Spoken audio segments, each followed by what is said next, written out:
Hey guys, Matt Allen here. Welcome back to Tactical Bassin. Today we're talking swim bait fishing. I'm going to go over everything you need to know, whether you're a beginner just getting into swim bait fishing or you're advanced, you've been doing it for years, but you want some of those little tips, those little tricks, the things that make all the difference to help you catch more bass and have more confidence fishing swim baits.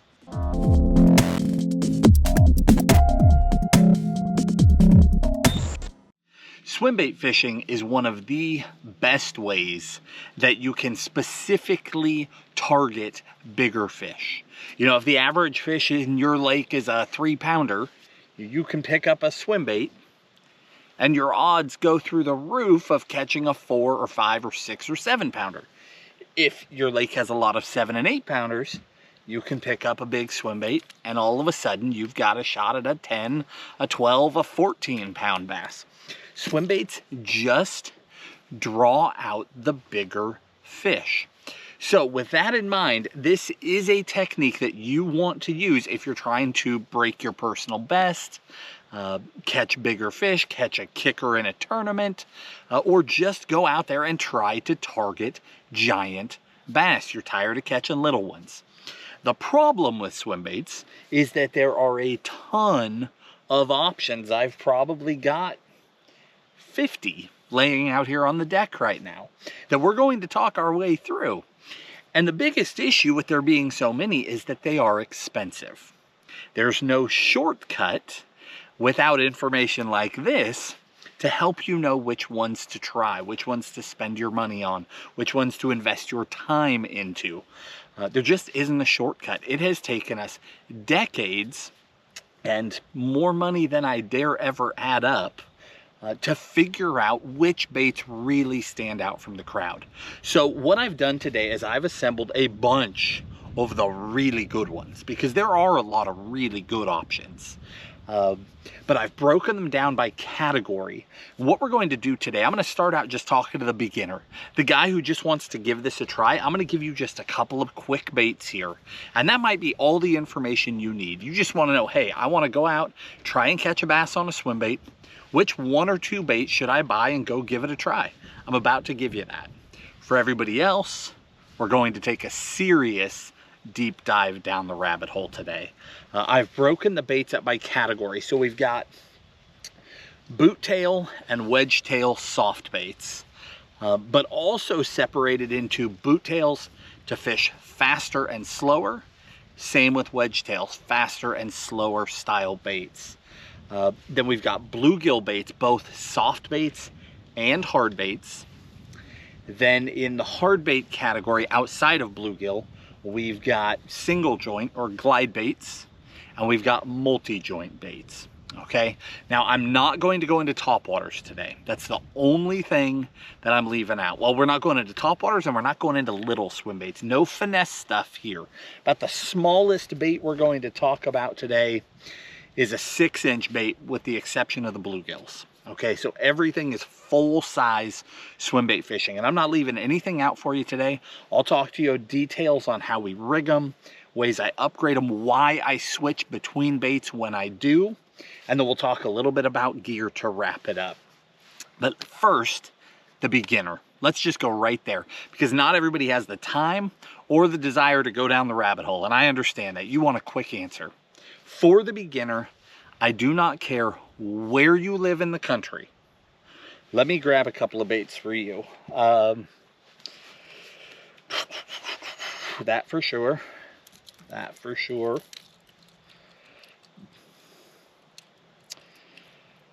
And probably that guy. It's hard to decide. On the third one, it's hard to decide between a soft bait and a hard bait. I'm going to go with these 3 right here. Okay, none of these are going to break the bank.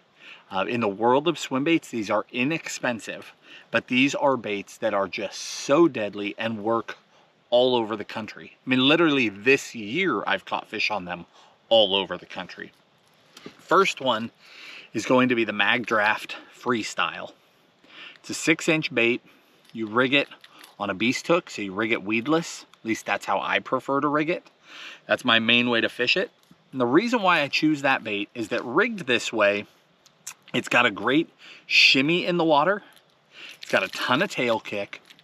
Because it's weedless, you can throw it virtually anywhere. So you could throw this guy right up on the bank, up shallow, reel it out, just steady retrieved, like it's a spinnerbait, just chuck and wind. And you can catch great big fish doing that. I caught a great big one recently out of the kayak doing exactly that. But you can also take this bait and slow down and just creep it along the bottom and let it bounce through cover. And because it's rigged weedless on that beast, it'll come through cover extremely well.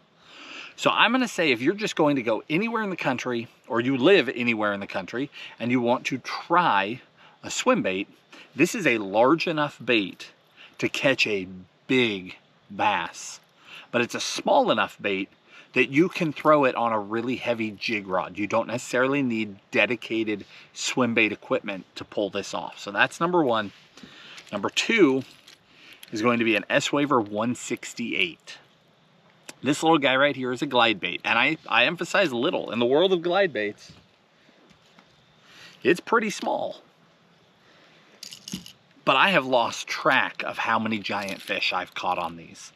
Now, there are a couple of different good colors, and it doesn't matter which one you choose. So with each one of these baits, with all of this stuff, I'm going to link all of them in the video description, at least as many as I can fit. There's a limit to how much I can type down there, but I'll do the best I can for you. So for each bait, I'll give you my couple of favorite colors too. But the S-Waver 168, you fish this on a steady retrieve mixed with rod twitches. And the bait will do this slow S through the water.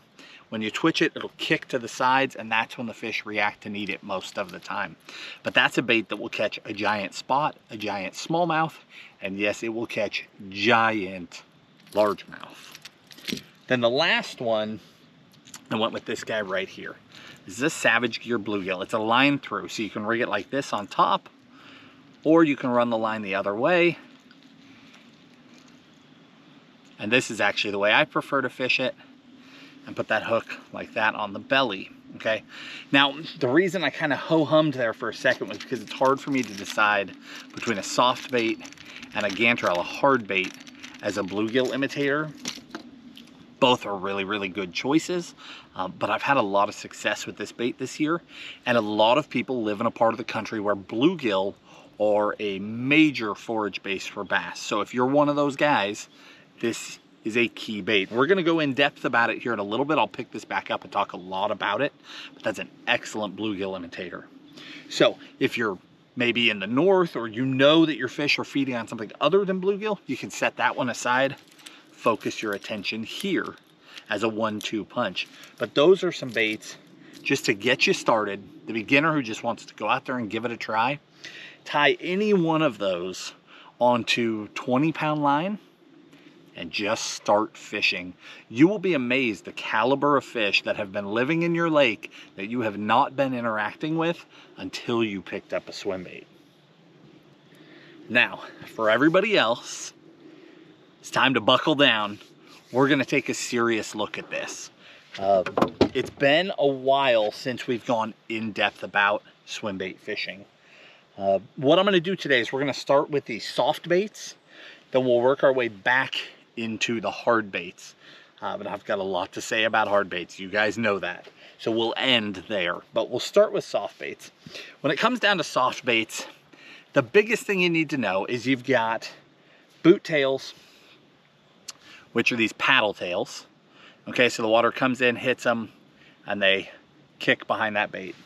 And then you've got wedge tails, which are like these, where the water comes in and hits them. They do the same thing. The difference is that a boot tail has a tendency to kick wider, and they tend to roll while they do it, okay? They kind of have a twist to them. They look more like bait fish, okay? More like shad or shiners, or all those different bait fish we've got around the country that sort of have a flicker to their tail when they take off. Then you've got the wedge style tails, which have more of a slow, methodic thump to them. Now, if you speed them up, they'll get some roll and some wobble to them, but in general, slow and methodic. So, general rule of thumb, boot tails work better in warmer water conditions. Wedge tails work better in cooler water conditions when you're going slower. Now, specifically, these work really well when you're imitating trout or kokanee.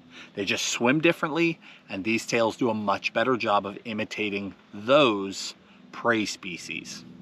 Now, with that said, there's exceptions to every rule, and we'll get into that almost right off the bat.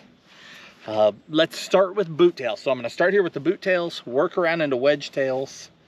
We'll do bluegills then hard baits. So talking boot tails. Like I said, in general, they're better for fishing fast, but that's not always the case. So we'll start out with some faster fishing baits, then we'll go to the really slow guys before we move on. These first few, these are baits that I tend to fish a little bit quicker and a little bit higher in the water column. In other words, not down on the bottom. So these two are a mag draft. This is the mag draft 8-inch. This is the mag draft 10-inch.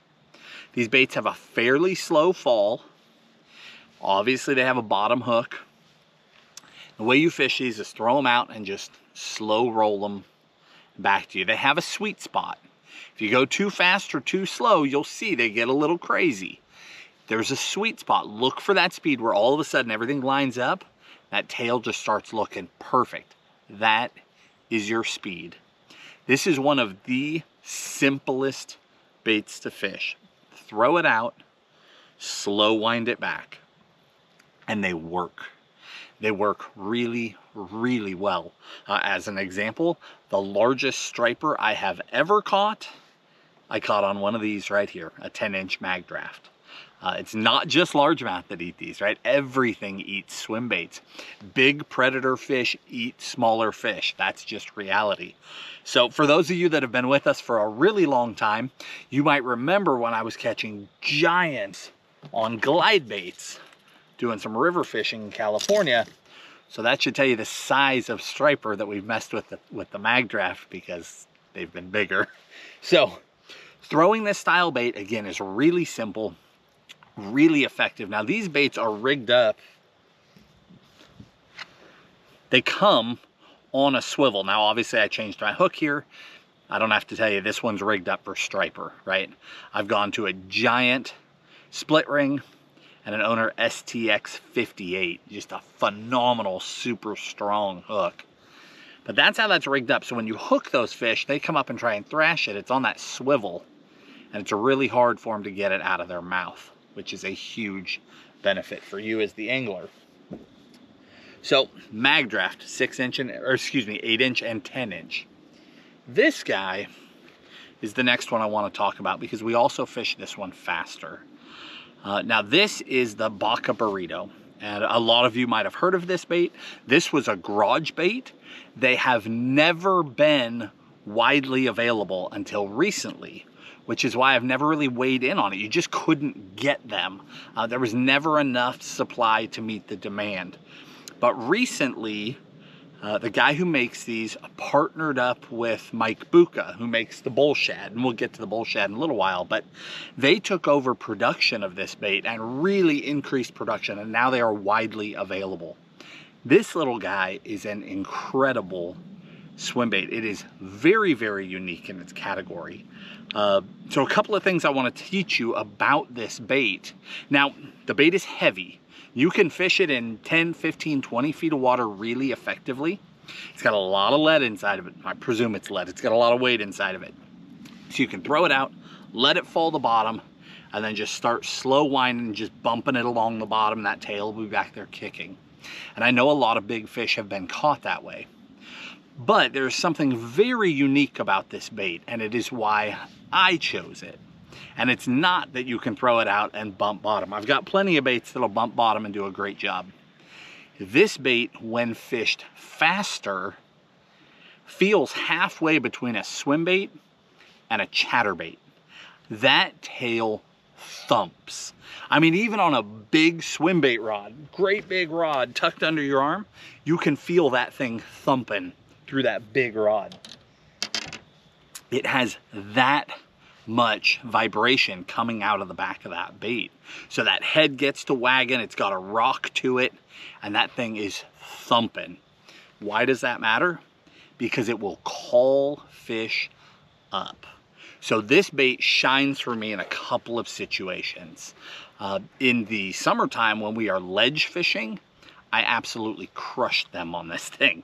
Again, you can fish it on bottom, but that's not where it becomes special, at least not in my mind. For me, where it's special is throwing it out, counting that thing down, and then medium retrieving it, like a spinnerbait. That speed, spinnerbait or chatterbait, and they wallop it. I mean, they crush that thing and just choke it.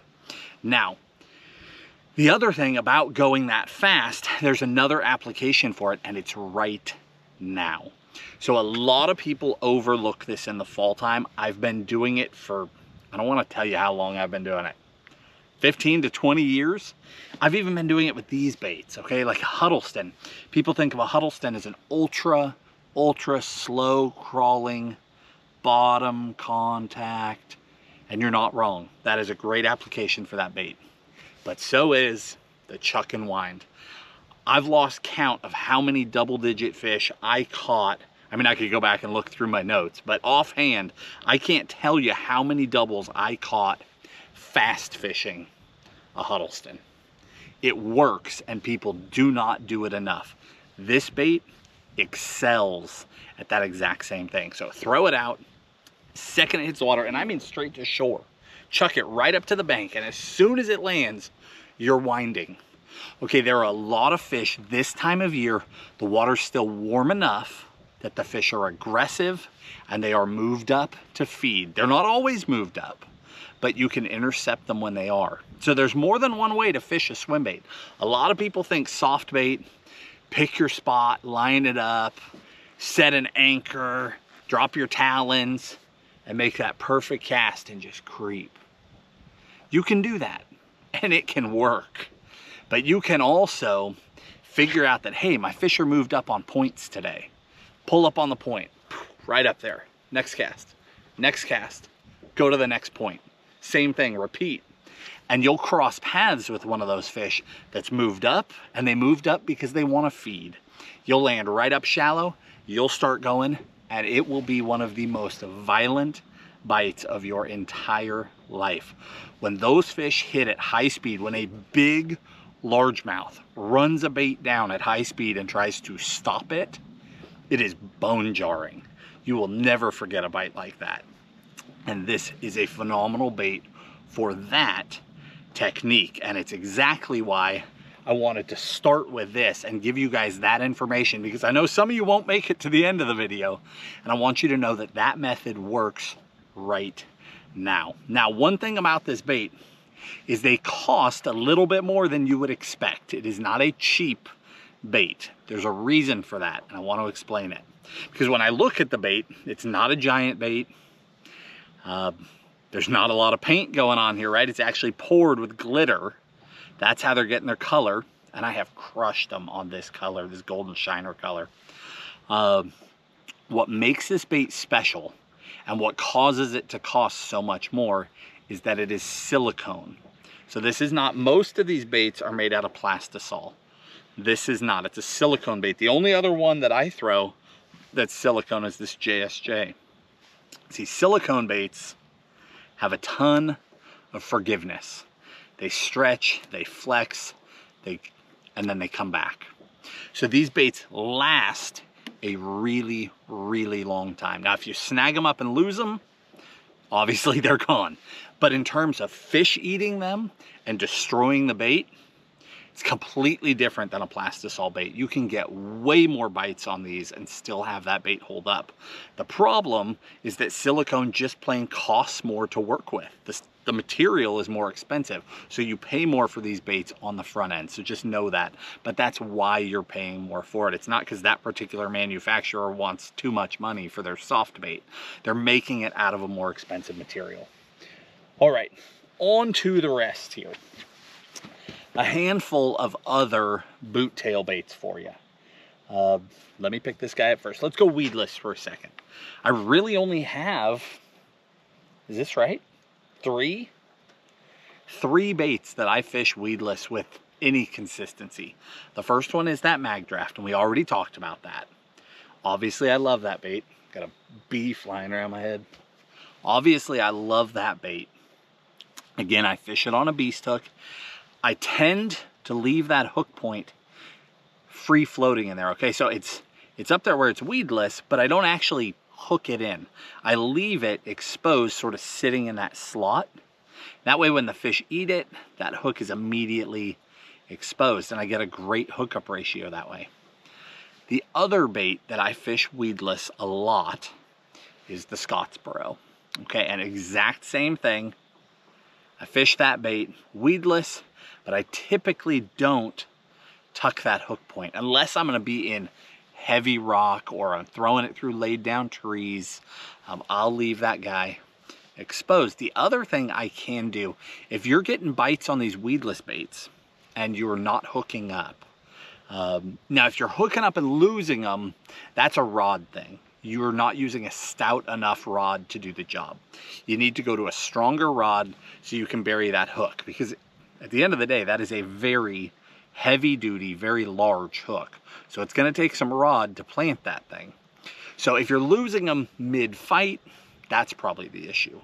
But if you're getting crunched, swinging, starting to load up, and you lose them, that's something different. So one thing that I will do if that's happening is I'll push this hook through, and I'll grab a pair of pliers and ever so slightly bend up that hook, and it'll result in this. So you can see the flat back, the point is not parallel to the back. On this one it is. It sits right down in that groove. On this one, it actually ever so slightly points up. So if a fish closes on this, even if they don't clamp the bait, they just slide down it, that hook point will catch. That can make a huge difference in your hookup ratio. Now again, you're a lot less weedless once you've done that. So if I'm around a lot of grass or something like that, I'm not bending that point up. But if I'm just generally fishing it near cover, so that's why I'm weedless, where I'm throwing it up and maybe I bump into something once in a while, give that a little kick up on that hook point, you will stick way more of those fish. For weedless baits, well, there is one more, but we're going to circle right back to that in a second. I keep it really simple. I say that with 50 swim baits laid out here, good gracious. But in my mind, I keep it simple. I could have laid out 500 baits here, right? So we really are narrowing it down. A couple of others. For the guy that wants to go the budget route, this right here is a Keitech. This is the Keitech 6.8, okay? The Keitech 6.8 and 7.8 are actually very, very effective swim baits. A lot of times when you take a smaller profile bait and they try to expand it just to become a big bait, the action doesn't really work. When you change the size of a swim bait, action can change. It's not just size. So it's really hard to get a bait that's a 2.8 to work really effectively as a 6.8. Somehow they pulled it off. So these bigger Keitechs are actually a really good bait. If you want to get in on throwing a boot tail without breaking the bank, without buying a bunch of these different baits, either the 6.8 or the 7.8 Keitech can be a killer option. Now, the 7.8, I rig that on a big beast hook. Okay, I don't rig it with an exposed hook. It's just too big. But the 6.8, I almost always rig it just like this. This is the Matt Allen swimbait head. Okay, it's the 3/4 ounce head, and I snip just a little bit off the face of that Keitech so that they mate up perfectly like that. So 3/4 ounce lead head, 6.8 Keitech, and you just throw that thing out and just slow roll it. You can do that same thing where you can fish it high in the water column. You can let it go to bottom and just bottom bump it. You'll have excellent bottom contact down deep, because when it's coming into contact with rocks, you're hitting the lead head. You're not hitting that soft body, so you'll feel it really, really well. So it's great for fishing deeper. Again, it's a budget alternative that will work really well. If you try this and you really like it, some of these other baits can work better. But if you don't want to break the bank on the front end, you just want to give it a go, killer option. And then last is this guy, and I just grabbed this. I was going through boxes earlier and trying to figure out which baits do I want to talk about, which baits am I leaving out, which baits really work in a bunch of different situations. And this is a bait that I haven't talked about in, at least I don't remember talking about it in probably 10 years. Little Matt Lures Tournament Series baits. And they make them in a few different shapes, like a catfish shape, this shiner style, a little trout, some different shapes. But one thing I wanted to tell you about this bait is, one, it's completely, I guess two things. One, it is completely overlooked. Not only have I not talked about it, I haven't heard anyone else talk about them. But they go in and out of stock, so people are fishing with them. But here's what I wanted to tell you about this bait. It's not the smoothest bait, it's not perfect, but it's another great budget alternative. But I was going through my notes. In all the years on Clear Lake and all the swim bait fish, from giant glide baits to rolling the Hud, all those different baits, all those monster bass, the biggest swim bait fish, not the biggest fish, but the biggest swim bait fish I ever caught out of Clear Lake, I caught on one of these. And I thought that was interesting. So I just wanted to pass that along, because this is not a giant bait. It's not an expensive bait, right? It's not huge, but it doesn't always have to be huge. Once you get past about that 6-inch range, you're in the big bass realm, right? You're in that realm where you swim it in front of a monster. They might just take a shot at it. Now, a giant bait has a better shot of getting a true monster to commit. But there's a lot more that goes into throwing one of these truly giant baits. You need a much stouter rod. You're going to fish it in general for a lot longer between bites, because quality fish, 3s, 4s, 5s, 6s, 7s, 8s, some of those fish are going to look at that bait and say no. They're going to let it go because it's too big, where they would have wolfed a smaller bait. So you're kind of playing those odds, but it is big enough. And going through my notes, the biggest swim bait fish I ever caught on Clear Lake came on that little guy. Just a little side note for you. All right, this one, we couldn't do a swim bait video and not talk about the Osprey. The Osprey is one of the originals. It's another one of those baits we've caught a ton of fish on. Now, the Osprey is more of a bottom contact bait, so a bait that I'm going to throw out, let it go to bottom, and just slow roll it, typically in deeper water. To be honest, in that situation, I'm throwing this more often now. But this didn't exist when we really dialed this bite in. But we've caught so many fish on the Osprey, how do I not at least talk about it a little bit in this video? The 6-inch and the 7-inch tournament talon, that's the one that we throw. We don't throw any of the others. Again, these companies might make 10 different baits and they might all be good, but I'm looking for that standout, that bait that's just better than the rest. That's the one I'm telling you about. These are all baits that are better than the rest, that do a job really, really well. So that tournament talon, 6-inch and 7-inch for just bumping bottom. Caught a lot of big fish doing that in both the daytime and the nighttime. But again, with these guys around, I'm probably going here more often than not these days, but I still want to give it its fair due.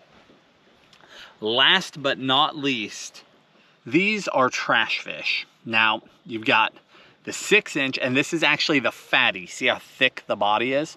So the trash fish comes in a regular and a fatty. This is the fatter one, and that's the one I really like. In fact, you can probably see the teeth marks in the back of that bait. That 6-inch fatty trash fish or the big 8-inch are the ones that I throw from that brand. The trash fish is a unique bait. You can see they just are super soft.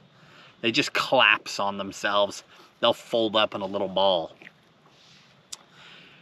What makes this bait unique is how slow it can go, and that it's got all of these full fins that are super soft. So normally these boot tail style of baits, we're fishing a little bit quicker. Not doing that winter ultra slow crawl thing like the Huddleston or the Savage Gear. This is the exception. So these guys are more of that bait fish profile, right? More of a shiner, a shad, a herring, but can be fished incredibly slow, even in the coldest water. And we rig them weedless. That hook is hidden inside there. Now it's hidden inside of a big cavity, so it'll pop out, no problem. But it's tucked away in there, and you can peg it. Take a toothpick, peg it with a toothpick, and that'll help hold it in place, get you more life out of that bait. But fished weedless like this, throw it out, let it hit bottom, and just creep it. Just bump it through the cover. They fish extremely well, particularly the fatty. Fishes extremely well through grass. So as that grass is dying back in the fall, what a lot of us are facing right now, throw it into that remaining grass and just slow crawl it through the grass. When it hangs up, pop that rod free and donk, that's when they eat that bait. It's less of a swim bait than all of the other swim baits. It's almost like jig or worm fishing, but it gets those swim bait bites. Deadly around grass. And the bigger one is deadly in that colder water. You can also fish this bait on those rock banks in the winter. Throw it up on that rock, pull it, let it fall back to bottom. Slow pull it up over the boulders, let it fall back to bottom. Those fish will pluck that thing off. Now, if you've ever seen one of these swimming in the water at like a moderate speed, they look like garbage. They're so soft that they won't even swim. The tail just sort of folds back and just kind of waves around in the water. It doesn't look like any of the other swim baits. Again, its job is to me, very one-dimensional, and that is to get it on the bottom and slow creep it in and through cover, and it will bring fish back out of there for you. They work extremely well, and that's one of those baits that was a sleeper for so long. It came from Clear Lake in California. That's where that bait was developed. It was not a sleeper out there, but in the rest of the country it was for years. And then when that bait caught fire, you couldn't get them. Ever. Always out of stock. I didn't check before this video. Hopefully they're in stock for you right now. I don't know if they will be or not. It's just one of those baits that goes out of stock a lot. But hopefully it will be there. And with that, we're going to transition to the wedge tails. All right, I had to switch out our battery. I also grabbed my sun gear because, as some of you know, I struggle with skin cancer because of the amount of time I spend in the sun. But actually, instead of putting on sun gear, I think what I'm gonna do is try and tuck up in this shadow behind me. And we'll talk about the rest of these in the shade. That way I don't have to rush through this to try and save my skin. So give me just a second and we'll continue on. All right, hopefully you guys can still see clearly enough. I needed to get out of that sun. It gets harsh quickly, and that's something you guys need to pay attention to. If you fish a lot, pay attention to your skin. Keep it covered, wear sunscreen. I've got sunscreen on today, but even with that, when I stay out in that harsh sun, I need to be covered. Take care of yourself so we can all be doing this a long time down the road. So switching gears, let's talk about those wedge style tails. Now, I'm gonna start with these two first because these are faster wedges, and then we'll go to the others. So this guy right here is a Savage Gear. This is a 7-inch. It's kind of a shiner profile, smaller tail compared to the size of the bait. It's a very small tail. Like look at it compared to, say, a Huddleston tail. This is a 68. Much smaller tail. But as a result, that tail thumps really, really aggressively. So even though it's a wedge style tail, it actually looks really, really good and matches up to bait fish really well. This is a line through bait, so I can run the line through and up and tie my hook up here on top. And it's got a slot for that hook to stick in. I wish I had a loose hook laying here, I don't. Or I could pop out and do the same thing on the belly. But this is a really, really good bait to be fished more aggressively with that belly treble. Sort of the same place you'd fish a mag draft, but clear water where they're really targeting those 6 to 8 inch golden shiners, perch, things like that. Take that style bait and fish it at just a medium retrieve. I've been very happy with that. And then the other one, specifically speaking about gizzard shad, is the mat lures. Again, it's got that same wedge style tail. Now each tail is a little different, but they're all wedges. That bait can be fished really aggressively. Chuck and wind. And obviously it looks like a gizzard shad. It comes in a handful of really good colors. On the belly, if you need to add a hook, that's a swiveling hanger, but you don't usually need to do that. Fish that jig hook or run another small one back here on the back is about all you need. But that's another really good profile. Now again, so many different baits, it's hard to choose from them. I mean, I could pick one or two just absolute favorites. Obviously this is going to be an absolute favorite, obviously so is this, but I've caught giants. Like I caught a monster in Texas on the mat lures, monsters on the mag drafts, monsters on the Kitex, on the Scottsboro. So hard to narrow it down. That's why I've narrowed it this far and then stopped trying. Now I'm teaching you what each one is for, and if it feels like that fits your fishing style, then that's a bait that you should pick up and try in your area. You don't need to buy all of these. You don't need to get to the end of this video and buy 25 swim baits. You need to listen to this video carefully and pick out the baits that match your style of fishing or your fishery, right? If I'm talking about fishing open water out off the end of long tapering points and you're on a lowland reservoir with murky water, I'm probably not talking to you. I'm talking to that guy that lives on a highland reservoir, clear water, kokanee, and trout eaters. On the flip side, if I'm talking about ledge fishing and you live on the Tennessee River, you should probably be listening to that portion. So I want you to apply the parts that make the most sense for you. So back to those wedge tails, and I've got a boat pulling up right here next to me. Hopefully it's not too loud. Wedge style baits, the rest of these are about going slow. You can't talk about this category without talking about the Huddleston. This is the 68. This is the 8 inch. If I'm gonna throw a Huddleston, it's going to be a jig hook bait. Okay, so they make the 0 and they make the 5. Sometimes they make a 5 where you can get it without a jig hook. Sometimes you have to get it with one. But if I'm gonna throw a Huddleston, it's gonna be an ROF 5 or an ROF 12 with the jig hook. That's what I'm gonna throw. ROF 5 being rate of fall 5. So every 10 seconds, if you throw it out, let it free fall, every 10 seconds that bait would go down 5 feet. The 12, every 10 seconds it would sink 12 feet. Okay, so pretty fast sinking bait. The 5 with a jig hook or the 12 is what I will throw. If I could only choose one, I throw the ROF 12. That's my main bait, but the key is that jig hook. The Huddleston is a great bait, whether you're throwing the little 68 or you're throwing the full-size 8 inch. However, I have done far better over the years with the 8 inch bait day in and day out. The Huddleston can be fished quickly, like I said, chucking and winding, but where it really shines is that ultra slow bottom creeping. You can do both with it. What most people know to do is throw it out, get up close to shore, if you've got those long tapering points, bomb it out there to deep water, let it go all the way to bottom. That's where that ROF 12 comes in handy. Let it get down in 15, 20, 30, 40, 50 feet of water, and then just slow crawl that guy back. And when I'm saying slow, you're hearing slow, but you're not hearing slow. And I know that because, ooh, we got a mud boat coming back here. I bet you guys can hear that motor. He's still a mile away.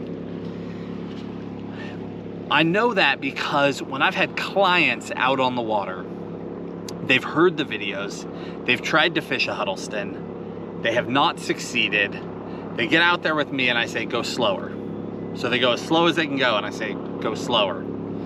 They go as slow as they think they can ever imagine going and I say, now go half of that, go slower. That's when you realize that even though I'm saying slow, you're not hearing slow. You cannot go too slow. I think I'm gonna let this mud boat run by us here and then I'll keep trying to talk. All right, he just ran past. So the Huddleston for that technique, I mean, you cannot fathom how slow I'm talking about turning that handle. And that can be that slow on a 5-to-1 reel. The thing about a Huddleston is it sits perfectly on the bottom. It sits upright. So no matter how slow you go, it looks correct and those fish are just coming in and inspect it in that ultra cold water, dead of winter. That's when we're doing that. Other times, like I said, when everybody thinks that's what we're doing, we're throwing that thing up and just winding it back. Chucking and winding, and they will just try to break your arm when they eat that thing. It is mind-blowing how hard they can hit it. But when it gets really cold, creeping. Now, that said, we now have the Savage gear. This one came out earlier this year, the RTF, and I am so impressed with this bait. Huddlestons, sometimes you can get them, sometimes they're sold out, sometimes they're phenomenal, sometimes they swim a little crooked, but year after year after year, amazing baits, and responsible for so many big fish, on my boat. My personal best came, my 17.2 came on an 8-inch Huddleston. They just catch giants. But we now also have the Savage gear, which is another amazing wedge tail style bait. This guy, I'm really happy with. If I throw a wedge tail now, this is the bait that I go to. These are straight out of the package. So they call it RTF. That stands for ready to fish. Okay, this is the 8-inch. This is the main one. Perfect jig hook placement. They sunk it down lower in the bait than the previous generation, but it comes with this stinger harness. Let me see if I can open this fin up. So in the past, we rigged stingers down the backs of these baits, and I'm not going into stinger hooks today. In the video description, I'll go into hook upgrades for the hard baits, but I'm not going into how to rig stingers on soft baits. That's one of the only things I'm not going to talk about. But we do have an old video. It's a few years old. It's me without a beard. Talking about how to do single strand wire stinger hooks. And that's information that you need if you're a soft bait guy. So I will link that video in the video description. Even if we're running out of room, I'll make sure that that one gets in there because that's a video you should watch. Again, it's older, but the information has not changed whatsoever. And now, back then when we did that video, you couldn't even get single strand wire from places like Tackle Warehouse. Now you can. They stock that. But again, this one comes, let me open this fin. You don't have to go rigging a stinger hook. It comes with this stinger attached already to the harness, ready to rock, and that fin is split. So the entire stinger assembly is hidden, and all you see is the prongs of that hook. I mean, it's amazing. They did such a good job. And this particular color, I know you're not going to be able to see it because I moved to the shadow, but this has that purple flake in it, the same purple flake that is in the electric Shad Kitech. That little purple flake, I don't know why, I swear bass just eat that up. So this kokanee color with that purple in the back, I mean, it's too good. So this is just one of those things that you get with time. Swim baits have been around for so long that people are refining them. Both garage guys are refining them and larger companies like Savage Gear or Storm or Jackal. You know, some of these bigger guys are also refining them. So things like this split fin where you can hide your whole harness, I mean, stuff like this didn't exist just a few years ago. So an amazing wedge style bait at a pretty amazing price. I fish it in the heavier weight because again, if I'm chucking and winding, I want to be able to go pretty quick. And if I'm just slow bumping bottom, I want that bait tracking really well. So the 8-inch is the standard, but also the 10-inch, the big old giant. Something about 10-inch swim baits, 10-inch, 12-inch, those giant baits will pull fish from so far. So I talked earlier about how a 6-inch bait is big enough, and that is true. It's big enough to get those fish to eat.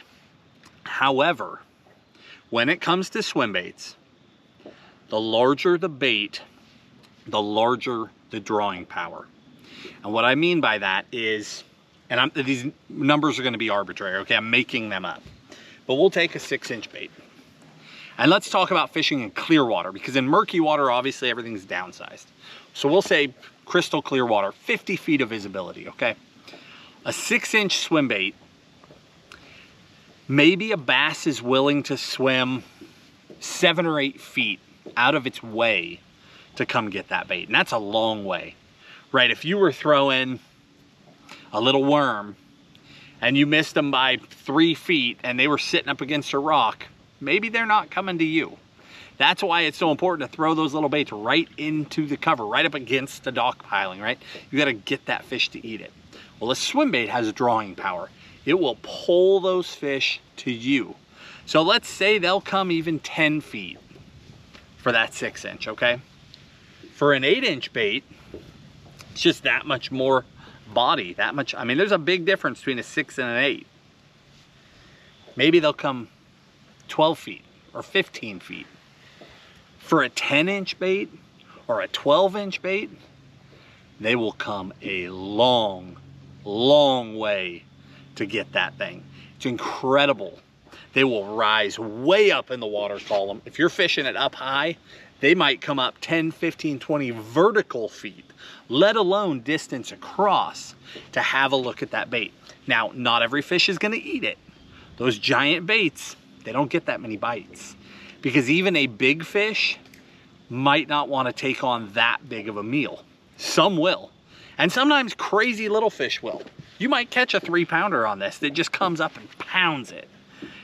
Sometimes they do that, but sometimes they don't. So you might have a 7 or 8-pounder, decide not to eat it.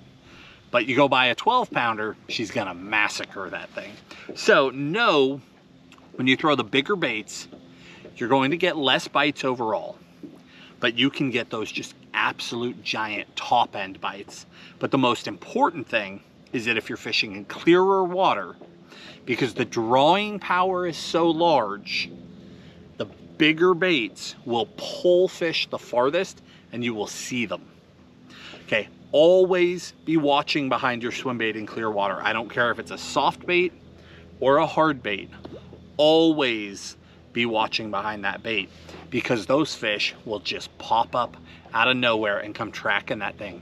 And sure, maybe she doesn't eat it today, but you see that that fish of a lifetime came out of that tree over there, and you can come back tomorrow or next week or 2 weeks down the line and try again.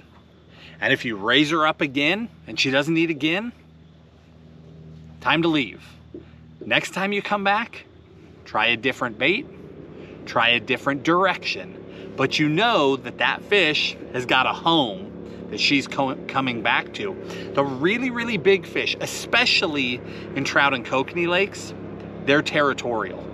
They will tend to stay in an area unless something forces them to move. You know, water level change, weather changes, something changes in their conditions that forces the move.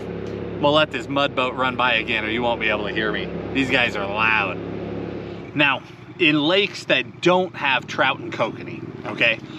Lakes that have more shad, whether that's gizzard shad or threadfin shad or shiners, those bait fish that move around more, that's not always true. They're not necessarily going to stay on that cover as long because their food source can leave.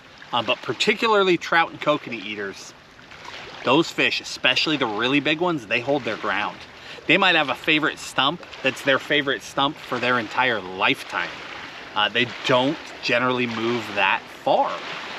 But again, If you're more geared towards bait fish, raising one up is still extremely valuable, but you need to come back to that fish. You need to come back an hour later, 4 hours later, the next day, but you don't want to wait too long, because if their food source bails out, they're probably going to bail with it. You need to understand that there are differences depending on what the fish are eating. So there are changes lake to lake and different regions of the country as well. But again, these bigger baits are always worth a try. I had one here on Chickamauga between 8 and 9 come up and just destroy a 10-inch Savage Gear this spring. Just absolutely munched it. I saw the fish coming. It was in clearer water. It was really shallow. It wasn't that clear, but it was really shallow. And I saw her coming, and she just kept on coming, kept on coming. And all of a sudden, I'm thinking, oh, she's gonna follow that 10-inch. That's cool. And I'm just watching this big old fish. She never slowed down. She just plowed that bait. It's amazing when they do that. There's a lot of value in those really big baits. Even in lakes where people wouldn't necessarily throw, you know, a place like Chickamauga where people aren't necessarily throwing those giant swim baits. She ate a true 10-inch wedge tail bait, not the bait that somebody would generally be experimenting with out here. So don't pigeonhole yourself. Don't get yourself in a box where you're thinking, oh, those bigger baits won't work for me, or oh, only a wedge tail will work because I have trout and kokanee eaters. They won't eat a boot tail. You will be sorely mistaken. They will come up and smoke a great big boot tail, and vice versa. So keep that in mind. Now, one thing I mentioned, coming back an hour, 2 hours, 3 hours later. Let's talk really briefly before I continue through baits here, a little more about timing. Okay, throwing swim baits doesn't always play on the timing that you would think. Okay, we think low light, big fish. Generally, that can be true, right? Shadows are great. Evening time, morning time. But in clear water fisheries, high sun, middle of the day, that's giant bass weather. Now I'm talking giant bass, 12 pounders, 14s, 15s, 17s. Those fish tend to eat in the absolute middle of the day on sunny days when the sun is the highest. Okay, and I think that that is so overlooked. But get online, poke around, look at some giant fish photos. You might find one or two that were caught in the rain. The vast majority of them, of the true giants, bluebird skies, bright sun. That's when that photo got taken. Giant fish like all the advantages to be in their favor. Right? They don't like running around wasting energy. These are not little fish. These are not fish designed to be shooting around and darting and chasing food all over the shallows. These are big, old, obese bass. Those are the fish that we're after. Those heavy fish, they're generally ambush predators. They sit, they wait, they attack. We think low light works to their advantage. And in some situations that can be true. There are definitely times where I've caught them at low light. I pound them on a glide bait sometimes at low light. But I'll tell you what, particularly clear water, kokanee and trout, middle of the day, slick calm, high sun, that's when the giants come out. And it's because, at least I believe it's because, those fish can sit low. They can sit in 10, 15, 20, 30 feet of water, and they can look up. And they can silhouette their food to the surface. They can see the food cannot see them. So they can see the farthest, and they can hunt the most effectively under that high sun. They can attack from below, and they can ambush. But they can see their food at a distance, and they can get ready to attack it. I believe that's why those fish feed in the middle of the day. Now, there's a downside to that, and the downside is that high sun, slick calm, bluebird, clear water means that they can bust you too. The reason they're feeding is that they can see the farthest. They can see their food. Well, they can also see you. They can see the bait very clearly. They can see your heavy line. All those things are working against you. That really is what makes it prime time for that fish. Everything is playing in their favor. But if that's when the giants are feeding, that's when you need to be fishing. So if you're a guy that's out there slinging swim baits day after day after day, and it's just not working for you, and you're fishing early and late, you might have been missing the window altogether for the class of fish that you're hoping to catch. Keep that in mind. One last wedge tail style bait. It's this guy. This is the JSJ, and I talked about this one briefly at the beginning when we were talking about silicone baits. So the JSJ 6-inch Hitch came out years ago. We've talked about it many times. This one, though, they took the Hitch off the market, redid their molds, I guess, redid it as a silicone bait, and then re-released it. And there is just something about these silicone baits that just get eaten. They have a little bit different action. They vibrate more than other baits when they're coming through the water. Now this one I still tend to fish. This one's weedless. So again, a beast hook, owner beast is what I've got stuffed down inside there. I still fish this one slower and in and around cover. That's how I like to fish this one. Just let that little tail do its thing. And this one has a very, very subtle tail action, even more subtle than say a Huddleston or a Savage Gear. Very subtle, but so do a lot of bait fish, especially when going slow. So I really like this bait for that really slow fishing. And in the silicone, I mean, they're all but bulletproof. They last so well. And it's amazing. Like I am just stretching this thing and the paint is all good. No issue whatsoever. The paint stretches with it, which is pretty awesome.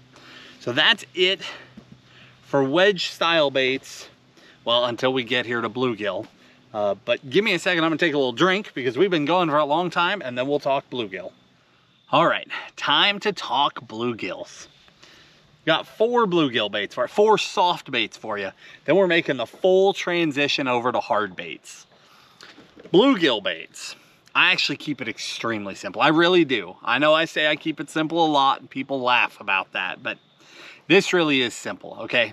2 baits in 2 sizes. That's it. Mat lures and Savage Gear. The mat lures I had to include because of the damage that we've done with these things over the years. So 2 sizes, but this is their hammer tail. That's the one that I like. Now, I really like the Ultimate Bluegill. Okay, their boot tail style bait, but more when I'm bed fishing. If I'm actual fishing with the bait, I prefer the hammer tail. So the mat lures in those 2 sizes, male bluegill, female bluegill, keep it simple. They're great little baits. They just fish extremely well. So I wanted to include those because, again, of all the history of catching fish on them. How do you not include them? Now, that said, these are the Savage Gear. You got this little guy, that RTF, and then you've got the line through that we mentioned earlier. These are dynamite baits. I've just been amazed. Again, I keep saying this, that companies have taken it so far. They've done amazing jobs. If you're a pond guy, if your bass are ambushing bluegill, now this is a tiny little swim bait, right? But it's a perfect little bluegill imitator with a perfect tight action little tail, and it flat gets bit. We have a ton of underwater footage of this bait getting eaten, caught a bunch of fish on it. It's a really fun little bait to throw. Now, out on the big water, I much prefer this size. Now, traditionally, I've said for years that I stay away from bluegill style baits because they're too hard for fish to eat. You miss fish on them. It's an awkward size and shape. I mean, we see fish floating in the middle of the lake dying with bluegill stuck in their mouth. The real bluegill stuck in their mouth. Even the real thing is hard for them to eat. So it's no surprise when they bounce off of big, tall, bluegill profiled baits. That said, these soft baits still get eaten really well. It's a lot tougher with the hard baits. I have some very specific choices there. But this line through, I threw a bunch this spring, spent a bunch of time down in Florida this spring, and spent a bunch of time with this bait and was so pleased with it. Now this is the hook it comes with.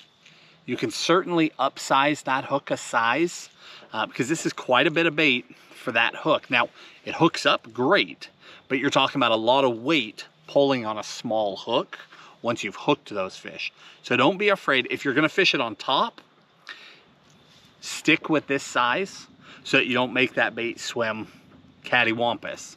But if you're going belly, upsize that treble hook. Just use like an Owner 3X, that ST56. Not the STX58. That's what I had here. That's that monster hook, not the STX58. ST56. That's the Owner 3X black nickel. That's a strong hook. So upsize one, fish it on the belly. But this is a dynamite bait. It's got a rattle in it. So fishing it around grass, you can fish that hook on top if you want, so you can fish it over the top of the grass. But I really prefer that belly hook because it keels so well. And this bait just thumps. It looks so good in the water. And I'm fishing it around the edges of grass. And again, I'm fishing it pretty quick. Spinnerbait, chatterbait type deal. Just covering water with that thing. I've been really, really happy with that. It's been a long time since I've had a bluegill bait. I don't know if I've ever had a soft bluegill bait that I truly felt was just super fishy year round. The Mat Lures is a great bait and it will catch year round fish. But there's definitely a sweet speed with that bait. And it's pretty slow because of the size of that tail. And it is an absolute fish catcher. But if I want a bait that will do a lot of things, I could fish it at different speeds. Been really, really impressed with that guy right there. And that's it for bluegill soft baits. See, I really can keep it simple. 2 baits, 2 sizes. Hard baits. Bluegill hard baits is by far the most difficult category to find a good bait in. Now, there are a lot of good baits, but a bait that I'm willing to say, hey, when they eat that, they're gonna get a hook. Time after time after time. Bluegill hard baits have a really low hookup ratio, but there are some baits with a better hookup ratio, and you can play with profile to get away with it. So these two are the actual bluegill profiles that still hook up really well. You've got the Bluegill, multi-jointed, fast fishing bait. And then we've got the Gantarelle, that's the opposite of that. It's more of a methodical, let it glide sort of a bait. How you fish them is very, very different, but both are extremely effective at catching bluegill eaters. The Gantarelle is one of those baits that just, I don't leave home without it. Anywhere I'm going in this country, I take the Gantarelle. And I mean anywhere. Even when I go up north, I take Gantarelles with me. I take the Gantarelle Junior if I'm gonna be around smallmouth on the Great Lakes, but I still take them with me. In fact, I brought that box. I'll talk about it a little later. But these 2 baits are deadly. So the Bluegill, the way you fish this is chuck and wind, but with a bunch of ripping and popping. So I'll throw that thing out there and just burn, burn, burn, burn, pause, burn, burn, burn, pause. You can even pump the rod to get that thing to really dart out and glide. Super aggressive, darty bait. And they will just lash out at that thing. Really, really effective bait. I like fishing this a lot in the springtime. Springtime, summertime, less in the fall, as that grass is dying back, and then I don't throw it in the winter time. Now granted, if I spent winter in Florida, I would absolutely be throwing it, but I'm talking about most of the country. It's more of a spring, summer deal for me, that just high speed burning, pausing, getting those fish to react. Burn it right up to cover and stall it, and then burn again, stall, burn. they eat it. Actually, let me throw one more in and then I'll come back to the Gantarelle, because this is so similar. This is a Megabass Battalion. And this isn't really a swim bait, but it is. So I'm going to include it. I've talked about it before. I had an interaction in a store recently. I met a couple of guys at a store who had a bunch of questions. And one of them was asking me about the Battalion. He's like, man, I have put the time into that thing. I can't catch him on it. Can you walk me through it again? And in the store, I walked through how I fish this bait. And the way that I fish it is burning and pause. So true, similar to that. Burn, burn, burn, pause, burn, burn, pause, burn, burn, burn, burn, pause. And that thing will be charging and then it'll just sort of dart. Charge, dart, charge, dart. It's not a true swim bait. Makes a ton of ruckus. But it's a big enough profile and it's a bluegill profile that I'm including it because it catches those same fish. It's like a hybrid between a swim bait and a giant lipless crankbait. But that guy that I met in that store, I actually got to be on the water at the same time as him 2 weeks later. And I got to watch him start catching fish on the Battalion. He caught his biggest fish of the day right there in front of me, doing exactly that with that bait. And that was somebody who had put the time in and just didn't quite have the retrieve the right way. The Battalion, they really react to that aggressive burn and stall, burn and stall. And you don't stall it for long, it's just a break. Just burn, burn, burn, pause it. That thing will dart off, start charging again, let it dart. When that thing darts, they smoke it. It's really amazing how well they eat that thing. Now back to the Gantarelle, because the Gantarelle is another hard bait, but the way I fish it is completely different. So my glide baits, I twitch them. Gantarelle is the opposite.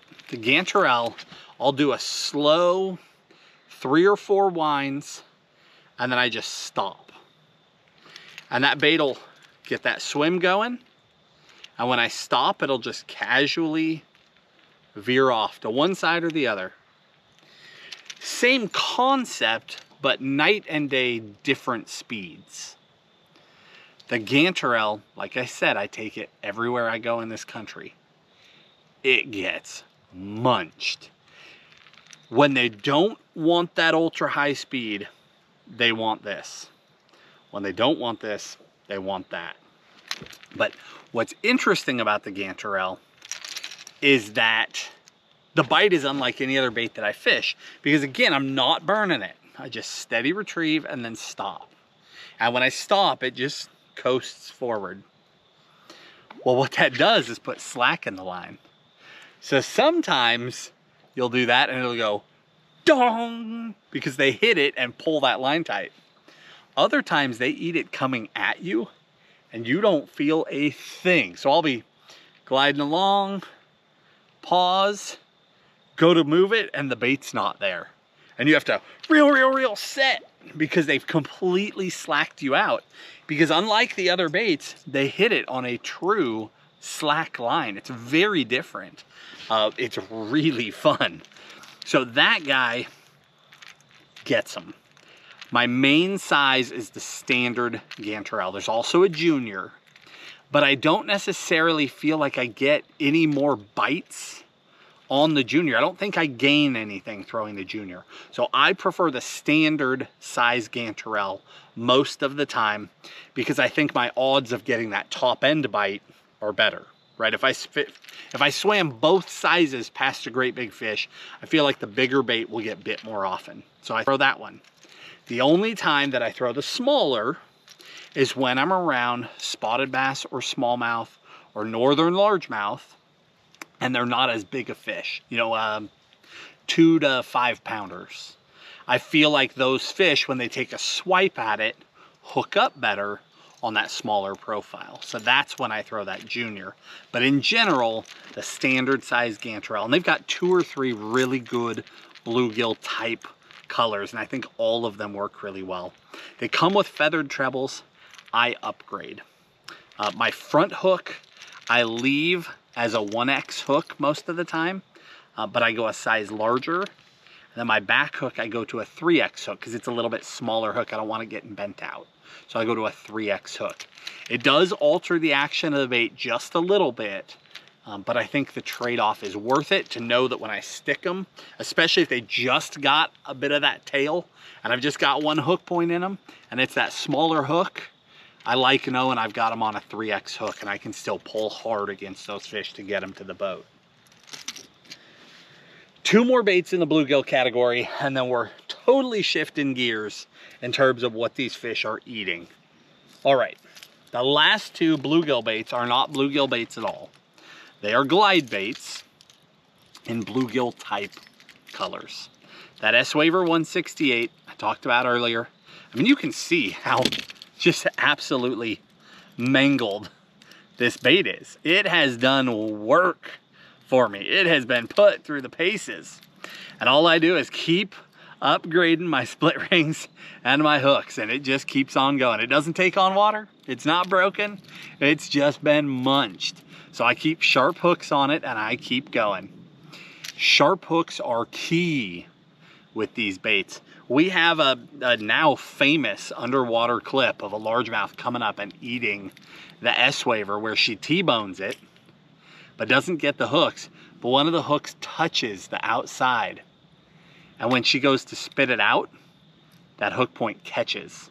And then immediately that bait comes around and puts the other hook in her. And she's hooked up perfectly on both hooks. She's got it T-boned, but we never set the hook on that fish. Those sharp hooks caught on their own and hooked that fish. That is very important to understand. Sharp hooks are everything with any of these swim baits, because a lot of times the fish will just come up and pop them. They'll come up and they'll swim up, look at it, and then do like a suck bite on it, and they blow it right back out because it's hard. If your hooks are dull or your points are turned in, a lot of guys throw turned in points to save their paint jobs. A lot of custom baits come with those owners with turned in points, or any other brand with a turned in point. That's great for not getting these big grooves in your bait from the hooks dragging on them, but it's not great for when those fish come up and just barely pop those baits. I want 3X hooks. I want sticky sharp points that are going to grab those fish when they so much as look at my bait. I want fish in the boat. I don't care if my paint jobs get scratched on. The closer you get to a true round bend, the more of those fish you're going to hook. But the more that thing is tipped back in, the more those fish will stay hooked. That's why I end up at that 3X so much. It's not quite a true round. It's still kicked in a little. So I've got a really good hook up to land ratio, but I don't have that curved over point. I've still got a straight point. So it'll grab those fish when they come in hot on that bait. Anyway, headed down a little sideline there for you, but that S-Waver 168 looks nothing like a bluegill except in paint, but it works really well for those bluegill eaters. Same thing with this Storm Arashi. This green gill color. They've got 2 bluegill colors. Standard bluegill and then this green one. Both are great. Now this one's totally stock. I haven't even changed the hardware yet. I do upgrade my hardware and I get rid of the snap. There are plenty of people that will tell you a snap is fine for a swim bait. I am not one of them. That is gone off any bait that comes with a snap. I take them off and I replace them with a split ring. It's one less point of failure. We're talking about targeting giant fish with these baits. We're not talking about little fish. You might catch little fish, but that's not what we're targeting. We're targeting giants. Anything you can do to eliminate a point of failure, you need to do. So anytime I get a stock bait, all the hardware comes off, honestly. Attention to detail is everything. All the hardware comes off. I go back with owner hyperwire split rings. On the smaller baits, I don't even use hyper wires anymore on my bigger baits. On my bigger baits, I use ultra wire, owner ultra wire split rings. If you haven't tried those, they are crazy strong. I mean, a size 3 split ring, size 4 split ring, size 5 split ring, those smaller sizes, And you can't find a striper that can bend those things out. They're unbelievably strong in those smaller sizes. So those are what I upgrade with, either hyper wire or ultra wire. But new split rings and then fresh hooks, typically those 3Xs, sometimes 1X. Again, in the video description, I'm gonna link my exact hook upgrades and exact split ring upgrades for you, okay? But I am one of those people who does not believe in using snaps. I believe in using split rings to eliminate one potential point of failure, so that when I hook a truly giant fish, after putting in all the time, the effort, the money, all that stuff, and I finally get that bite, I've got one more thing with the odds in my favor to get that fish in the boat. But let me back up. That Storm Arashi is another killer glide. Now this and the S-Waver fall in the category that I call cover glides. And we're about to delve much deeper into open water glides and cover glides. But I'll just touch on that now. What that means is these are baits that I fish faster and more aggressively. Some of them have faster sink rates than others. Doesn't matter to me at all, because I'm fishing them up around cover and I'm being aggressive with those baits. I'm using them to draw reaction strikes from these fish. These are not ultra slow, ultra wide, sit just below the surface glide baits. That's not what they are. These are baits that we roll them, twitch them, roll them, twitch them, get those fish behind, keep twitching, get them to react, get them to eat it. I fish them around cover, thus cover glide. And they are so effective at that. So with that, we wrap up bluegill baits. You guys are doing great. We've survived all the soft baits. We've got bluegill baits out of the way. Here's what's left for baits. We've got fast multi-joint baits, then we've got open water glide baits, then we've got cover glide baits. Talk a little bit about rods. What do you say we take a break right here? We talk a little bit more about the actual act of fishing these baits. Swim bait fishing, we talked about timing. You know, sometimes it's a middle of the day thing, but where do we fish these baits? The honest answer is almost everywhere. But right now in the fall, I told you that I love to fish these baits tight to the bank. I love it. Now there will be days where fish are, or lakes, where fish are on offshore rock piles. I think of Clear Lake when I say that. You guys know we lived on Clear Lake for years. I think those rattlesnake rock piles, right? Fish stacking up down there. Slow crawling baits in fall. Catching them on the Hud, catching them on the Scottsboro, catching them on some of those different baits. But then you can also go up to the north end of the lake. You can pick up the trash fish, catch them around the grass, right? Pick up a glide bait, pull them off one of those few offshore structures up there. There's not a lot of them, but the ones that are there are stacked with fish. They'll react to a glide bait. Here on the Tennessee River, I'm looking for fish that are pulling away from that grass, outer edges of the grass. Now in some of the areas, the water's low enough now. In some areas, the grass is now on the bank. So those fish have pulled the hard cover. So I can take a glide bait and I can fish it right along laydowns. Or I can take my soft baits, fish them on the outsides of the grass edges. I can fish where the creeks meet the main lake, those larger structures. There are a lot of great places to fish these baits, depending on the type of lake that you're on.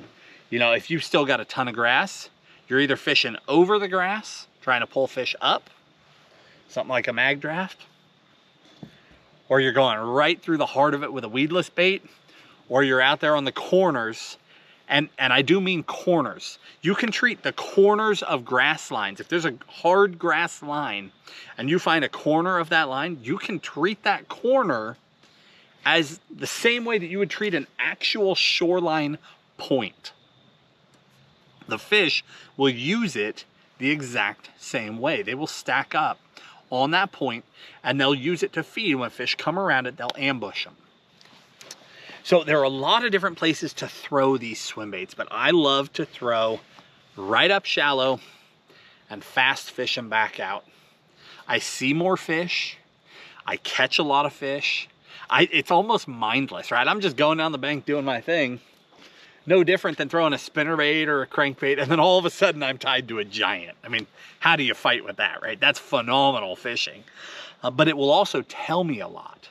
Because when I'm up there in those shallows, I can see what's going on. So if I'm doing that and I'm seeing no fish, I know they've backed out for whatever reason. Maybe there was a storm yesterday. Maybe there was a change in water conditions. Something happened. Well, now I know that they're backed out, and I can pull to that outside structure, to those rockier points, offshore rock piles, creek channel bends, where it comes in and makes that turn and there's a hard edge. I can go to those actual structures that hold fish, and I can start slow fishing the bottom. Okay, so you've got options. Now with that, let's jump back into these baits. We're almost at the bottom of my tee. Gonna have to switch the water here.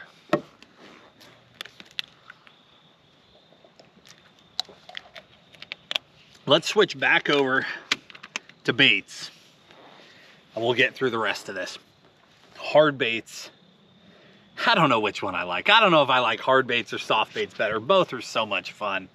But I have caught a lot of big fish throwing glide baits. It's amazing. But first, let's talk multi-joint. I'm gonna keep multi-joint really, really simple, okay? 2 baits, that simple. First one is a triple trout in either a 7-inch or an 8-inch. Now the triple trout can be hard to get, okay? Custom bait, low volume, and a lot of demand. But if you can get your hands on one, they're awesome baits. The triple trout is a very simple bait, doesn't have a lot of fins on it. I started to talk about that with the bluegill baits. I talked about it being difficult for fish to eat bluegill profiles. You might have noticed that when I started picking up bluegill baits, all the baits I picked up don't have a lot of fins on them. So even though it's the right shape, still easy for it to get in their mouth, and it's easy for it to slide in their mouth to get a hook, right? Not a lot of fins here sticking out. Obviously with the glide baits, totally narrowed up. So, triple trout, not a lot of fins. Not a lot to go wrong. If they eat it, they're getting the hooks. The other one is that bull shad. In recent years, one of the most popular hard swim baits ever made. I mean, the amount of baits that that guy has put in the marketplace is incredible. But what's more incredible is the number of fish that have been caught on them all over the place. Not just bass. I mean, you see guys in Australia catching a Murray caught on them, and you see guys up north catching all sorts of crazy toothy fish on them. They catch fish all over the globe. He's got a bunch of different baits, bunch of different sizes, bunch of different colors.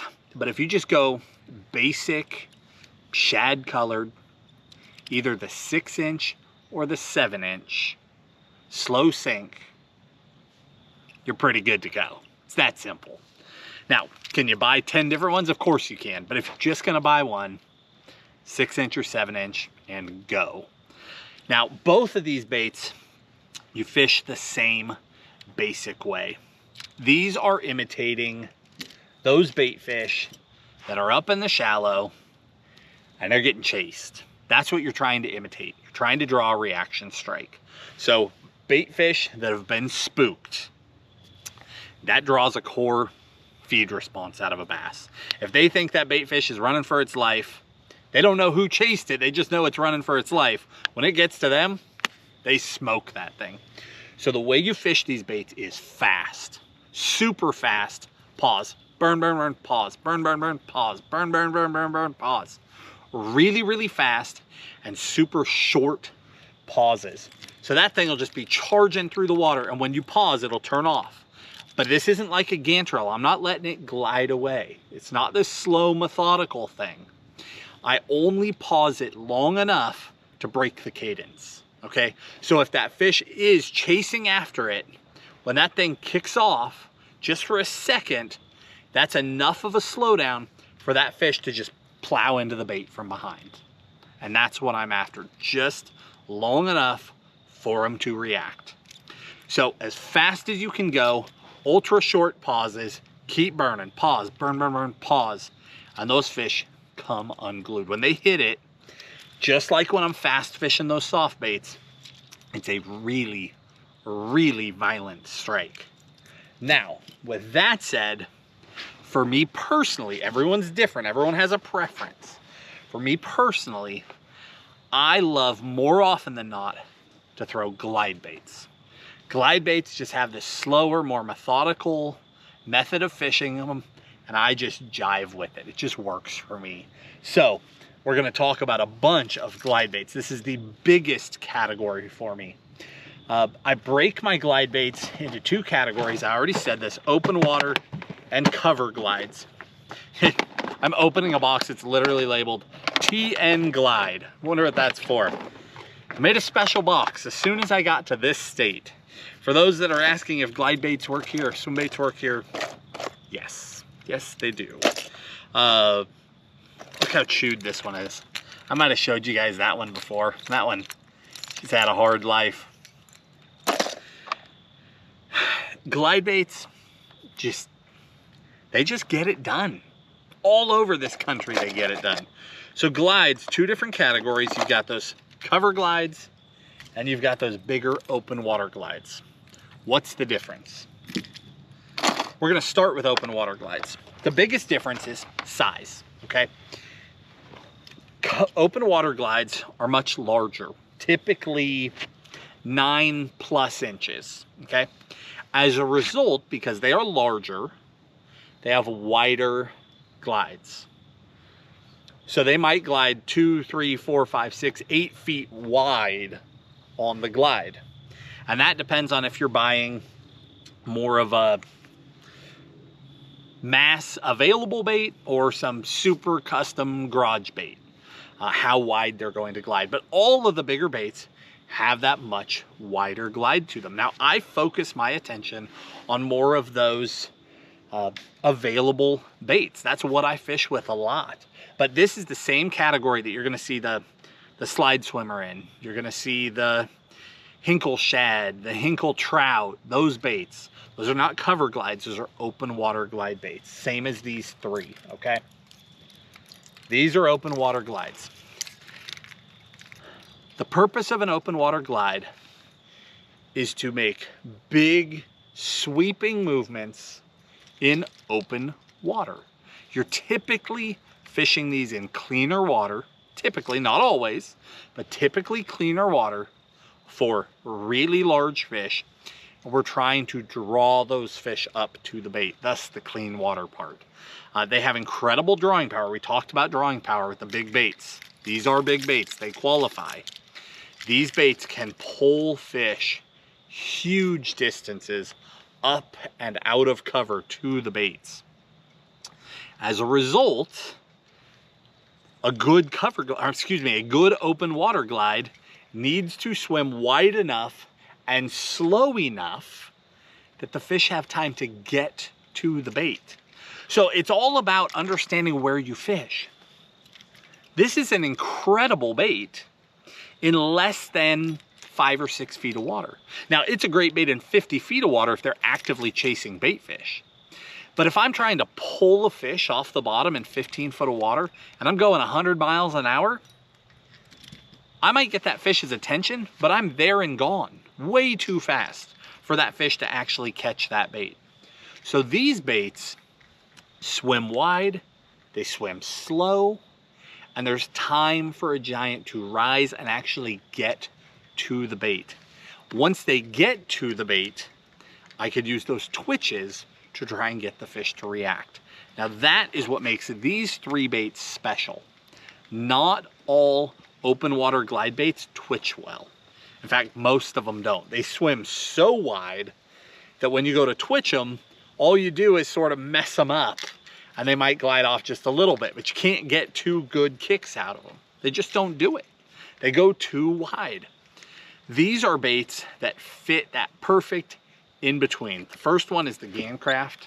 It's that 230. This is one of the original glide baits that ever came to the US. Just an amazing bait responsible for a ton of big fish. This is one of those baits that can go slow enough, it can pull them up, but you can get snappy and aggressive with that rod. And again, what I mean is I slow roll, I've got that S, but then when I see that the fish is on the bait, I let them catch up to it. I use 2 rod twitches. The first twitch kicks the bait off balance, the second one makes it cut. that motion, what I believe goes on is the predator is coming, the bass being the predator is coming. It thinks it's sneaking up on its prey. It comes up behind it. And then the prey kicks, which I think is it looking back at the bass, and the bass thinks, oh no, I'm busted. And then on that second kick, where it speeds up and turns, the bass thinks it's making a run for it. And in that moment, that bass will either explode on that bait or they'll let it go. And either one of those things is what you want to have happen. You don't want it to follow all the way to the boat and then look you in the eye, realize what happened, and head back to its spot. You're less likely to catch it next time. If she's going to turn off, I want her to turn off way out there so that I can come back with a different bait and maybe catch her. So again, these baits are the baits that can do both. Slow glide and twitch really well. So the first one is the Gancraft. The second one is the Bait Sanity Explorer, which I've had remarkable days with. Giant largemouth and giant striper. Just an incredible, I think, dollar for dollar, one of the best hard baits ever made. You hold it in your hand and you're like, okay, it looks okay. I could see it. But you see that thing fish in the water and you're like, oh no, that bait's got it. It's got that magic. Just a deadly, deadly bait at an affordable price. Now again, when it comes to swim baits, affordable is something completely different than any other sort of fishing, right? They're still pricey baits, but nowhere near as expensive as some of what's out there. And the last one, G-Rat makes the Sneaky Pete. Well, this is the bigger one. This is the Papa Pete. This is another killer bait. Now for the guy that likes more of that garage style, super balanced, ultra slow sinking bait, these almost float. So if that's the style you're after, but you don't want to spend a small fortune to get that style of bait, the Papa Pete is your bait. This bait has a tighter action. Now, the guys that make these baits, they fish a lot of river fishing for both bass and striper, but they fish a lot of current. So this bait is remarkable in current, but as a result, it's not as wide because current will mess with that. So it's a tighter actioned bait, but if you stop it, it almost floats. You can play with hooks, you can weight them to get them to sink faster, but where you start is pretty darn close to neutral. But I've been really, really impressed with that bait. I really like the Sneaky Pete, and the bigger size has been cool. Now this one has giant hardware on it because I've been throwing this particular one for muskie lately.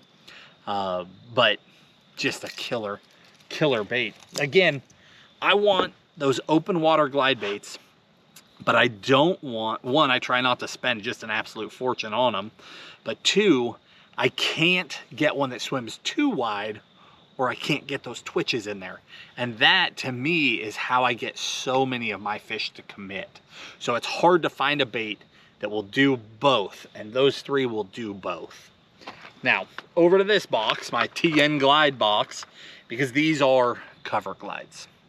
Cover glides are the opposite, okay? Cover glides, I'm fishing generally less than 7 or 8 feet of water. Generally fishing them around cover, as the name suggests, around grass, around docks, around points, over the tops of rock piles, right? Pulling fish from a known location. Maybe I see this lay down, I want to catch a fish off the end of it. I don't throw a giant cover glide or a giant open water glide. I take a smaller cover glide, fish it right up to the tip of that lay down, and then work it. A few more feet, work it again. I try to get that fish to commit right there. I've got cobwebs hanging on me. It's that time of year. They're just blowing through. It's that bait that can get a fish to fire up right there next to a piece of cover. So say this is the dock piling and I'm swimming my glide bait up to it. I don't twitch it way out here. I'll do a steady retrieve all the way up to and just beyond the piling, then twitch it. The thinking being, odds are, if there's a fish there, odds are they're on the piling. Fish like to sit against cover, especially when it's time to feed. So odds are she's on the piling. So if I'm swimming to the piling, why would I twitch it back here? Why would I act like something's wrong before I ever get to the fish? I want to get to the fish where I know she's now seen it, then just past the fish where she's probably, just because she's a fish, going to follow it. So I give her enough room, couple of feet of lead, to start to pop up. That's when I hit it with the twitches that say, hey, I know you're there. And she'll either let it go or absolutely blast it. Now, in this category, there's only a handful of baits in here, actually. Shine Glide, which is a great bait in clear water, as the name suggests. It's got, you can't see it here in the shade, it's got sort of an iridescent thing going to the sides of it. When you twitch it, it throws a lot of light. We talk a lot about light when we're talking about jerkbait fishing, but this is a bait that carries that over to swim baits. An inexpensive bait. The cool thing is that all of these are inexpensive baits. Cover glides as a genre don't cost a lot of money. The only one is the Gangcraft. It costs more than the others. But the Shine Glide is a great option. The Arashi that we've already talked about. In fact, there's one where I did upgrade all that hardware. See, I've gone to much, much stouter split rings instead of a snap. And I've gone to 3X trebles on that one. That one is ready to rock. The Sneaky Pete that I just referenced, smaller than the Papa Pete.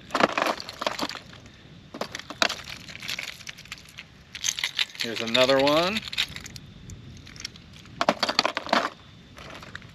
Talk about that one a lot, but this is another color that I've just recently fallen in love with. Another killer option. We've got some wind coming. And then we've got the smaller Bait Sanity. So downsized from the big Explorer. This is the Antidote. Smaller glide. And then the S-Waver 168.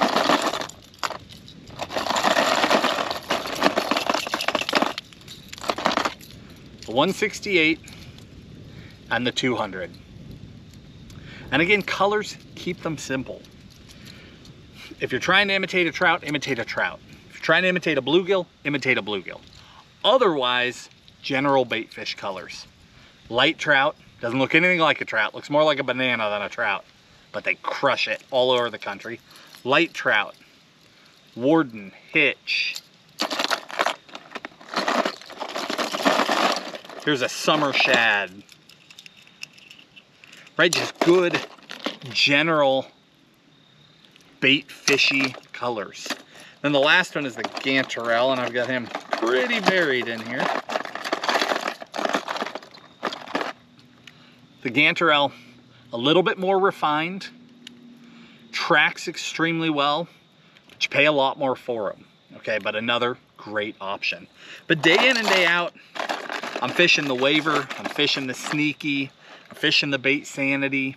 They just get eaten.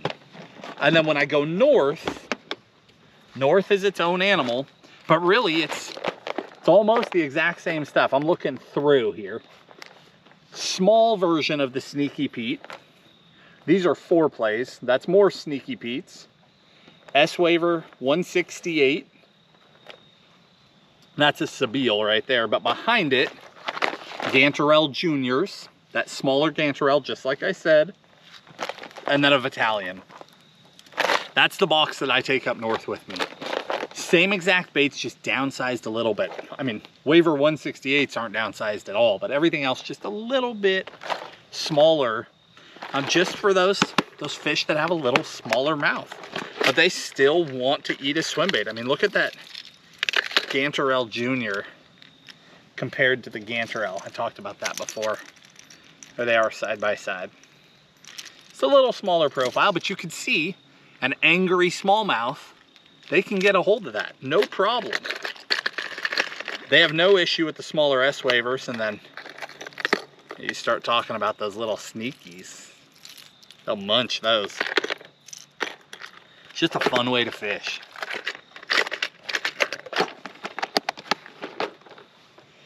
Okay, believe it or not, you survived, and we are at the end of baits. We'll talk briefly about rods, and then I'll turn you loose. Hopefully you guys are enjoying this. Hopefully you're learning a lot. I know it's an incredible amount of information to take in, but again, you don't need all of it. And I hope that you latch onto that. These are baits that I carry because I fish all over the country in all sorts of different seasons. We are very blessed to travel a ton. But most people aren't. Most people are in a region. So you may spend all your time throwing an open water glide, or all your time throwing a cover glide, or all your time throwing bluegill baits. Don't feel like you need to be completely overwhelmed and need all of these things. You don't. But some of them will go a long ways and will help you catch truly giant fish. Now, when it comes to rods and reels, there's a big difference between a rod for hard baits or treble hook baits and soft baits or jig hooked baits, okay? Completely different rods. The one rod that I've ever found that crosses over well, and I've talked about this before, it's my main rod. This is the Loomis Imx Pro 966 Swimbait rod. This is the one rod. I pair it with a Tranx 300 with a power handle. Some people love that power handle, some people are scared of it, but I swear everyone who actually puts in the time and hooks a monster on it falls in love with the power handle. I was scared of it when I first got them. I thought that I would replace them with normal handles, and when I stuck a giant and just turned that winch on, just started cranking, I've never looked back. I love it. So Tranx 300, 966, this is my main go-to swimbait rod, and it can do both. I can throw big soft baits on it. I can throw treble hook baits on it. It's just the right combination of tip section and backbone. But that is very, very hard to replicate. And for the really big baits, it still isn't enough. It's not enough rod necessarily to be throwing the big 10 and 12 inch soft baits. For that, you need a truly dedicated rod. You need a 908, at the minimum an 807. Those are Dobbins rods. 13 Fishing has a really good extra heavy that can throw that big stuff. But in general, rods are going to do one or the other. And you can spend within your budget and do great. So that Loomis is going to cost a little bit of money, but there are some other killer options. I've been playing with this guy recently. I just started playing with this Battletech. It's a Savage Gear. I fell in love with this one. I put a ton of time into this rod because I was looking for more budget options. So this is a Dobbins Fury, an 806. Killer hard bait rod. Great treble hook rod. But I still want options, right? Rods sell out and people want to know, hey, what about this rod? What about that rod? What about that rod? So we're constantly trying different things. Not because we need to, but because we want to be able to give you correct information. So Tim and I spend a remarkable amount of time and money making sure that we know the answers to those questions so that we can speak on them with confidence. So with that said, already knew I loved the Fury. I love the regular Dobbins too. I love the blue rods. Have thrown them for 15 years, probably close to that anyway. That's a killer rod on a budget. But we kept looking, and I found these squad rods at a similar price, and have been extremely happy with this rod this year. I've caught a ton of fish on this rod.